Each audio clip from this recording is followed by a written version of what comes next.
நெல்லுக்கு மாற்றாக குறைந்த அளவு தண்ணீரை பயன்படுத்தி சூரியகாந்தி சாகுபடி செய்வதில் காவிரி டெல்டா மாவட்ட விவசாயிகள் ஆர்வம் காட்டி வருகின்றனர். காவிரி டெல்டா மாவட்டங்களான திருச்சி, தஞ்சை, திருவாரூர், நாகை பகுதிகளில் சம்பா சாகுபடி செய்வதற்காக கடந்த 10ஆம் தேதி மேட்டூர் அணையிலிருந்து தண்ணீர் திறக்கப்பட்டது.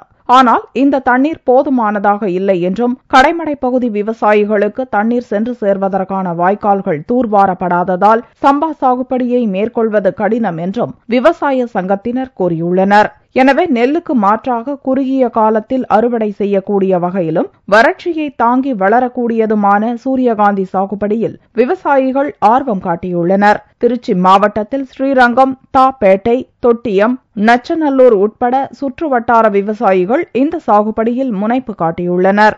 இது விவசாயிகள் டெல்டா பகுதியில் நெல், கரும்பு, வாழை தான் நாங்கள் சாகுபடி பண்ணுவோம். மற்ற பயிர் பண்ண மாட்டேங்கிறதெல்லாம் தவிர்த்துட்டு குறைந்த ஒரு 75 நாள்லேருந்து 90 நாளைக்குள்ள என்னென்ன பயிர் உளுந்து, கடலை, எள்ளு, சூரியகாந்தி இந்த மாதிரி குறைந்தபட்ச நாட்களில் வர்றது. அதே மாதிரி காய்கறிகள், வெண்டை, பூசணி இந்த மாதிரி காய்கறிகளை குறைஞ்ச இருக்கிற தண்ணியில அதிகமான லாபம் கிடைக்கிறதுக்கு என்ன வழி அப்படிங்கிற மாற்று சிந்தனையில எழுந்த முடிவு தான் இந்த ஓரளவு வெற்றியா அமைஞ்சிருக்கு.